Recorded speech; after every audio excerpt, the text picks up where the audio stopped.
আসসালামু আলাইকুম। জনপথের খবরে আমন্ত্রণ জানাচ্ছি হৃদয় হোসেন। এখনকার সংবাদ আয়োজন একই সঙ্গে চ্যানেল আই ইউটিউব চ্যানেল এবং চ্যানেল আইয়ের ওটিটি প্ল্যাটফর্ম আই স্ক্রিনে লাইভ স্ট্রিম হচ্ছে। শিক্ষক শিক্ষার্থীদের উপর পুলিশের হামলা বিচার সহ 4 দফা দাবিতে কাকরাইলে সমাবেশ করছেন জগন্নাথ বিশ্ববিদ্যালয়ের শিক্ষক শিক্ষার্থীরা। বিকেল 4:30টায় শুরু হয়েছে গণ অনশন ও অবস্থান কর্মসূচি। পাশাপাশি শিক্ষক সমিতির ডাকে জগন্নাথ বিশ্ববিদ্যালয়ে শাটডাউন কর্মসূচি চলছে।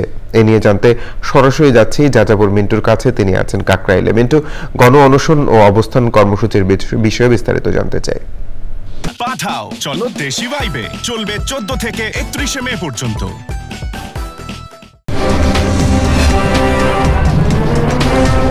ধন্যবাদ। আমরা জানি যে তৃতীয় দিনের মতো কর্মসূচি পালন করছে জগন্নাথ বিশ্ববিদ্যালয়ের শিক্ষার্থীরা। আর আজকে হলো জুমার পরে তাদের গতকালকে যে কর্মসূচি ঘোষণা করেছিল যে জুমার পরে তারা গণ অনশন অবস্থান কর্মসূচি করবে, সেটি শুরু হয়েছে বিকেল 4:30টায়। আর এখানে আমরা যেখানে আছে প্রধান বিচারপতি বাসভবনের প্রধান গেট থেকে শুরু করে কাকরাইল মসজিদ পর্যন্ত তারা আজকে অবস্থান নিচ্ছে। গতকাল সেটা ছিল কাকরাইল মোড়ে, যার কারণে দেখা যাচ্ছে যে এবং বিভিন্ন জায়গায় ছড়িয়ে ছিটিয়ে বিভিন্ন গ্রুপ করে বিভিন্ন স্লোগানে গানে সঙ্গীতে তারা আজকে মুখরিত করেছে চারপাশ। এবং তাদের একটাই দাবি, যতক্ষণ পর্যন্ত সেই দাবি আদায় না হবে তারা রাজপথ ছাড়বেন না। আর আমরা সবাই জানি যে তাদের যে 4 দফা দাবি, সেই দাবি আমরা ইতিমধ্যে জেনেছি এবং আমরা জানি যে দাবিগুলো কি। আসলে তাদের দাবি হচ্ছে আবাসন ব্যবস্থা, এবং যতক্ষণ পর্যন্ত তাদের সেই আবাসন ব্যবস্থা না হয় তারা হলো 70% যে ভাতা চাচ্ছে, তারা মানে বৃত্তি চাচ্ছে। এবং তাদের হলো যে বাজেট যে 2024-25-এর যে বাজেট, সে বাজেট কাটছাট ছাড়াই যেন বাজেট অনুমোদন করা হয়। এবং তাদের যে দ্বিতীয় ক্যাম্পাস, সেটা যেন অগ্রাধিকার ভিত্তিতে এবং একটি বৈঠকে নিয়ে এবং অগ্রাধিকার ভিত্তিতে যেন নেওয়া হয়। এবং সর্বশেষ যে 4 নম্বর যে ইস্যুটা তাদের যুক্ত হয়েছে, সেটা হচ্ছে যে প্রথম দিন যে তারা অবস্থান কর্মসূচি পালন করেছিল, সেখানে পুলিশের হামলার শিকার হয়েছিল শিক্ষার্থীরা। তাদের সেই সব যেসব পুলিশ এই হামলার সাথে জড়িত, তাদের বিচার তারা চাচ্ছেন। এই কর্মসূচি আমি আগেও বলেছি, এখনো বলছি যে যতক্ষণ পর্যন্ত দাবি আদায় না হন তারা এই কর্মসূচি চালিয়ে যাবেন। এই ছিল আমার কাছে সর্বশেষ। মিন্টু, ধন্যবাদ। প্রিয় দর্শক, যাযাবর মিন্টু আমাদের সঙ্গে যুক্ত হয়েছিলেন কাকরাইল থেকে। ছাত্র জনতার গণ আন্দোলনে কুমিল্লায় আহত শহীদ ও বীর সন্তানদের সম্মানে জুলাই সমাবেশের আয়োজন করা হয়েছে। বৈষম্য বিরোধী ছাত্র আন্দোলন কুমিল্লার উদ্যোগে বিকেল 3টায় জেলা শিল্পকলা একাডেমিতে আয়োজিত অনুষ্ঠানে বৈষম্য বিরোধী ছাত্র আন্দোলনের অন্যতম সমন্বয়ক, অন্তর্বর্তীকালীন সরকারের স্থানীয় সরকার ও ক্রীড়া উপদেষ্টা আসিফ মাহমুদ সজীব ভূঁইয়ার অংশ নেওয়ার কথা থাকলেও পরে তা বাতিল হয়।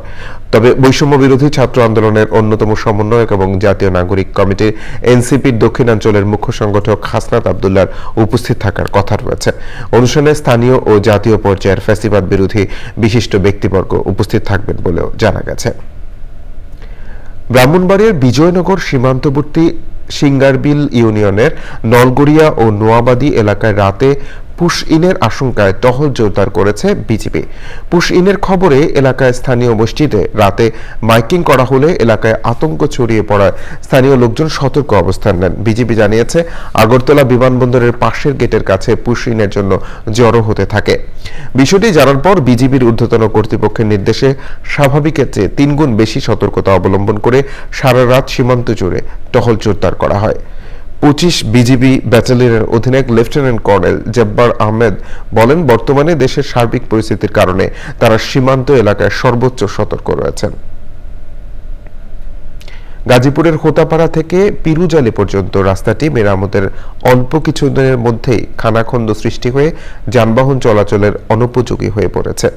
এছাড়াও নির্মাণ কাজ করার সময় ঠিকাদারি প্রতিষ্ঠান মাঝখানে 20 থেকে 25 ফিট রাস্তা মেরামত না করায় এটি এখন এলাকাবাসীর গলার কাঁটা হয়ে দাঁড়িয়েছে। মাসুদ পারভেজের ভিডিওচিত্রে ফজলুল হক মোরলের রিপোর্ট। শিল্পাঞ্চল এবং পিরোজালিতে হুমায়ুন আহমদের নুহাশপল্লী থাকার কারণে এই রাস্তা দিয়ে প্রতিদিন হাজার হাজার গাড়ি ও মানুষের চলাচল। মাত্র 5 কিলোমিটার রাস্তা মেরামতের অল্প কিছুদিন যেতে না যেতেই রাস্তা জুড়ে বড় বড় খানাখন্দ সৃষ্টি হয়েছে। মানুষের দুর্ভোগ চরমে পৌঁছেছে। যখন বৃষ্টি হয় তখন দেখা যায় বিকট যানজট লেগে যায়। তার মানে খুব ভোগান্তির মধ্যে থেকে আমাদের এই রাস্তাতে যাতায়াত করতে। মাঝখানে এই রাস্তাটুকু যে হইল না, কেন হইল না, কি আসে বিষয় আমরা বুঝতে পারলাম না। এটা প্রচুর যানজট সৃষ্টি হয় এই রাস্তার কারণে, গাড়ি ঘোড়ারও বিকল হওয়ার ব্যবস্থা হয়ে যায়। চতুর্দিকে স্কুল কলেজ আছে, যার কারণে রাস্তাঘাটে স্কুল ছাত্রছাত্রীদের সমস্যা হয়ে থাকে। 5 কিলোমিটার সড়কের মাঝখানে অতি গুরুত্বপূর্ণ মণিপুর বাজারের ঠিক মাঝখানে 20 থেকে 25 ফিট রাস্তা কাজ না করেই ঠিকাদারি প্রতিষ্ঠান ফাইনাল বিল উত্তোলন করে নিয়ে যায়। এলজিইডির নির্বাহী প্রকৌশলী অতি দ্রুত অসম্পূর্ণ সড়কের কাজ মেরামত করা হবে বলে জানান। দেশে একটা পরিবর্তনের পরে দেখা গেছে অনেক অফিসারই অনেক জায়গা চেঞ্জ হয়েছে, তো অল্প কাজ, এই কাজটা উপজেলা পরিষদ থেকে করবে। এলজিইডি দপ্তরে বহুবার ধর্ণা দিয়েও এই মাঝখানের নিচু 5 কিলোমিটার রাস্তা মেরামত করেনি। এই জন্য এলাকাবাসীর অনেক দুর্ভোগ পোহাতে হচ্ছে। এখন ভুক্তভোগীদের দাবি অতি শীঘ্রই যেন এই রাস্তাটি মেরামত করা হয়। গাজীপুরের মণিপুর থেকে ফজলুল হক মুরল, চ্যানেল আই। চুয়াডাঙ্গায় জুলাই গণ অভ্যুত্থানে আহত সি ক্যাটাগরির 46 জনকে আর্থিক অনুদানের চেক বিতরণ করা হয়েছে। জেলা প্রশাসকের সম্মেলন কক্ষে প্রত্যেক আহতকে 1 লাখ টাকা করে মোট 46 লাখ টাকার চেক বিতরণ করেন জেলা প্রশাসক মোহাম্মদ জহিরুল ইসলাম। সহকারী কমিশনার আব্দুর রহমানের উপস্থাপনায় অনুষ্ঠানে উপস্থিত ছিলেন সিভিল সার্জন ডাক্তার হাদি জিয়াউদ্দিন আহমেদ, সদর উপজেলার স্বাস্থ্য ও পরিবার পরিকল্পনা কর্মকর্তা ডাক্তার আউলিয়ার রহমান, বৈষম্য বিরোধী ছাত্র আন্দোলনের জেলা আহ্বায়ক আসলাম হোসেন অর্ক ও আন্দোলনকারী শিক্ষার্থী ও শহীদ পরিবারের সদস্যরা। নোয়াখালীর সোনাইমুড়ি উপজেলার জয়াগি ইউনিয়নের আব্দুল মতিন প্রকাশ নামের এক মাটি ব্যবসায়ীর কাছ থেকে চাঁদা দাবির অভিযোগ উঠেছে আব্দুর রহিম পাটোয়ারি নামের এক যুবদল নেতার বিরুদ্ধে। সংবাদ সম্মেলনের মাধ্যমে যুবদল নেতা রহিমের বিরুদ্ধে অভিযোগ করেন আব্দুল মতিন। এ সময় আশ্রয়নের বাসিন্দারা উপস্থিত ছিলেন।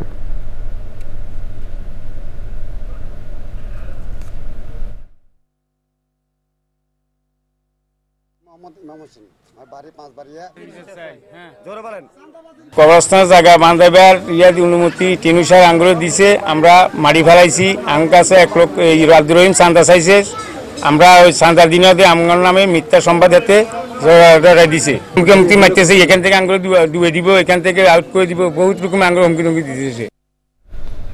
এবারে প্রতিনিধিদের পাঠানো তথ্য ভিডিও চিত্র নিয়ে আলবক্সিদের রিপোর্ট। বাগেরহাটে জাতীয় বিজ্ঞান ও প্রযুক্তি মেলা শেষ হয়েছে। মেলায় জেলার 9 উপজেলা থেকে বিভিন্ন শিক্ষা প্রতিষ্ঠানের শিক্ষার্থীদের উদ্ভাবনী জিনিস প্রদর্শন করা হয়। গাইবান্ধা সরকারি বালক উচ্চ বিদ্যালয়ে জাতীয় বিজ্ঞান ও প্রযুক্তি মেলা সপ্তাহ হয়েছে। উদ্বোধন করেন জেলা প্রশাসক চৌধুরী মুয়াজ্জেম আহমদ। মেলায় বিদ্যালয়ের 3টি গ্রুপে 55টি স্টল স্থান পায়। জয়পুরহাটের কালাই উপজেলার বাখরাতে দরিদ্র রোগীদের বিনামূল্যে চিকিৎসা সেবা দিয়েছে আন্তর্জাতিক স্বেচ্ছাসেবী সংগঠন গুড নেইবার বাংলাদেশ। ক্যাম্পে বিভিন্ন রোগে আক্রান্ত 150 জনেরও বেশি রোগীকে বিশেষজ্ঞ ডাক্তারদের মাধ্যমে সেবা ও ঔষধ দেওয়া হয়।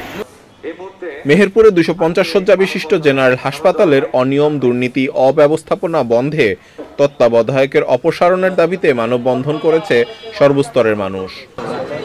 ঢাকা বিশ্ববিদ্যালয় শিক্ষার্থী শাহরিয়ার আলম সাম্যের নৃশংস হত্যার প্রতিবাদে ও হত্যার জড়িতদের বিচারের দাবিতে নাটোরে প্রতিবাদ সভা করেছে ছাত্রদল।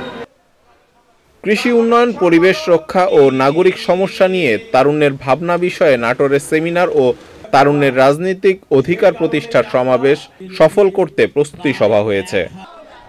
ফিরোজপুর জেলা বিএনপির সদস্য সচিব গাজী ওয়াহিদুজ্জামান লাবলু ও তার পরিবার নিয়ে একটি জাতীয় দৈনিক পত্রিকায় উদ্দেশ্য প্রণোদিত ও বানোয়াট সংবাদ প্রচারের প্রতিবাদে বিক্ষোভ মিছিল ও প্রতিবাদ সভা হয়েছে। পার্বত্য চট্টগ্রামে জাতীয় নাগরিক পার্টি এনসিপির কার্যক্রম পরিচালনা সহ পার্টির কার্যক্রম নিয়ে রাঙামাটিতে সংবাদ সম্মেলন করেছে এনসিপি নেতারা। রেল লাইন, পাবলিক বিশ্ববিদ্যালয়, মেডিকেল কলেজ, পর্যটন ব্যবস্থাপনা উন্নয়ন সহ শেরপুর জেলার সার্বিক উন্নয়ন নিশ্চিত করতে 5 দফা দাবিতে মানববন্ধন কর্মসূচি পালন করেছে নাগরিক সমাজ। আল মুকসিদ, চ্যানেল আই। আধুনিকতার হাত ধরে নগরায়ন এগিয়ে চললেও নির্বিচারে বৃক্ষনিধন ও বিদেশি গাছের আগ্রাসনে হারিয়ে যাচ্ছে গ্রাম বাংলার সৌন্দর্য। এতে শুধু প্রকৃতির অলংকারই বিলীন হচ্ছে না, বিপর্যস্ত হচ্ছে জীববৈচিত্র্য। তাই শরীয়তপুরে গ্রাম বাংলার ঐতিহ্যকে পুনর্জাগরিত করতে দেশীয় গাছ রোপণের আহ্বান পরিবেশবাদীদের। SM মুজিবুর রহমানের রিপোর্ট। সবুজ শস্য শ্যামল আমাদের এই প্রিয় জন্মভূমি। প্রকৃতির সৌন্দর্যের এমন লীলাভূমি আর কোথাও নেই। অসংখ্য বৃক্ষগুল্ম ছড়িয়ে আছে এদেশের জনপদ অরণ্যে। হিজল তমাল, জারুল ও কৃষ্ণচূড়া এরা শুধু কয়েকটি গাছ নয়, আবহমান বাংলার প্রকৃতির অলংকার। বৈশাখ জ্যৈষ্ঠে ফুলের রূপ যেমন মুগ্ধ করত, তেমনি গন্ধের মাদকতায় আচ্ছন্ন হয়ে গায়ের মানুষ পেত স্বর্গীয় অনুভূতি। বৈশাখ জ্যৈষ্ঠ মাসটাকে আমরা চিনি জারুল ফুল, কৃষ্ণচূড়া এবং সোনালী ফুল বা হিজল ফুলের মাধ্যমে। যে কোনো গাছের এই গরমের ভিতরে ছায়া পাওয়া দুষ্কর হয়েছে, এমন ভাবে গাছ নিধন হয়েছে দেশের থেকে। এগুলো শুধুমাত্র আমাদের প্রকৃতির সৌন্দর্যই বৃদ্ধি করে না, আমাদের প্রাণ প্রকৃতির রক্ষায় খুব বিশেষ ভূমিকা পালন করে। বিদেশি ফুল ফলের গাছ বাদ দিয়ে আমরা যদি দেশীয় ফুল এবং ফলের গাছ বেশি করে লাগাই, তাহলে আমরা এই ধরনের গাছের সঙ্গে পরিচিত হতে পারবো। সময়ের বিবর্তনে আর আধুনিকতার ছোঁয়ায় প্রকৃতি থেকে হারিয়ে যেতে বসেছে এসব গাছ। বেশি পরিমাণে ফুল এবং ফলের গাছ রোপণ করতে পারি, তাহলে সৌন্দর্য বৃদ্ধি পাবে, পরিবেশের ভারসাম্য বজায় রাখবে। বাংলাদেশের যে মূল পরিচয় লাল সবুজ, সেই লাল সবুজের পতাকার মধ্যে এখানে কৃষ্ণচূড়া ফুটে আছে। আমাদের নতুন প্রজন্মকে দেশীয় এই সব ফুলের সাথে পরিচিত করতে হবে এবং দেশীয় বৃক্ষরোপণ করার জন্য উদ্বুদ্ধ করতে হবে। নির্বিচারে বৃক্ষ নিধন বন্ধ করে অধিক পরিমাণে দেশীয় গাছ রোপণের মাধ্যমে গ্রাম বাংলার ঐতিহ্যকে নবরূপে ফিরিয়ে আনার দাবি পরিবেশবাদীদের।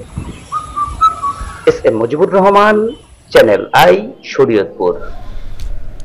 জনপদের খবর আজকের মতো এই পর্যন্তই। একটু পর কৃষি সংবাদ দেখার আমন্ত্রণ জানিয়ে শেষ করছি। ধন্যবাদ সবাইকে।